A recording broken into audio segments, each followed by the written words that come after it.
வணக்கம். வெற்றி வெற்றி தமிழக முதல்வர் விஜய் அவர்கள் சட்டப்பேரவையில் ஒட்டுமொத்த கவனஈர்ப்பு தீர்மானத்தில் முதல்வர் விஜய் அவர்கள் வெற்றியடைந்துள்ளார். நண்பர்களே, இந்த வீடியோவிற்கு ஒரே ஒரு லைக் மற்றும் சப்ஸ்கிரைப் பண்ணிருங்க. தமிழ்நாட்டில் போதை மருந்துகள் முழுவதுமாக தடை செய்யப்பட வேண்டும். தமிழ்நாட்டில் இளைஞர்கள், பெண்கள், குழந்தைகள் பாதிப்புக்கு உள்ளாகக்கூடாது.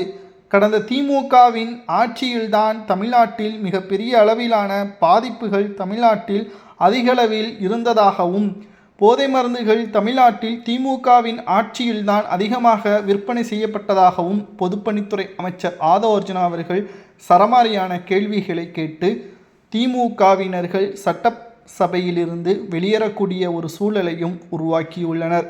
தமிழ்நாட்டில் 100 நாட்கள் முதல்வர் விஜய் அவர்கள் தலைமையிலான தாவேகாவின் ஆட்சி 100% சிறப்பான வெற்றியை கொடுத்துள்ளது. தமிழ்நாட்டில் பல்வேறு நலத்திட்ட உதவிகள், பல்வேறு புதிய அறிவிப்புகள், இளைஞர்களது வேலைவாய்ப்புகளை அதிகரித்து கொள்வதற்கான ஏற்பாடுகள் என்று சொல்லிக்கொண்டே போகலாம்.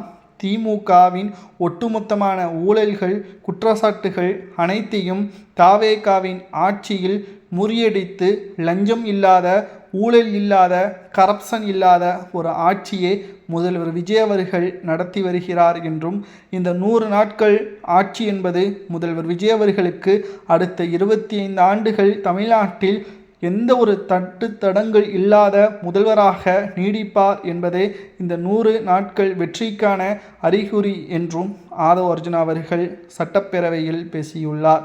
திமுகவின் ஆட்சியில் தமிழ்நாட்டில் நடக்கக்கூடிய அநியாயங்கள் மக்கள் வேண்டாம் என்று ஒதுக்கிதான் திமுகவை எதிர்க்கட்சி வரிசையில் அமர வைத்துள்ளார்கள்.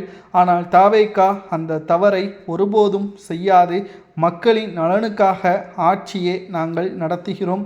எந்த ஒரு வருமானத்திற்கும் நாங்கள் மக்களின் வரிப்பணத்தை எங்களது சொந்த தேவைக்காக பயன்படுத்த மாட்டோம். தமிழ்நாட்டில் 100 நாட்கள் முழுவதுமான ஒரு சிறப்பான ஆட்சியை நாங்கள் நடத்தி வருகிறோம் என்பதையும் தமிழக முதல்வர் விஜய் அவர்களது சார்பாக சட்டப்பேரவையில் ஆதவ் அர்ஜுனா அவர்கள் தெரிவித்துள்ளார்.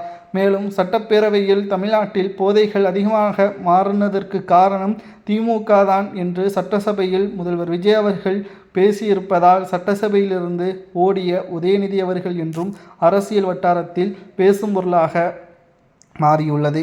2026 சட்டசபை தேர்தல் அரசியல் களத்தில் ஒரு திருப்புமுனையான தேர்தல்.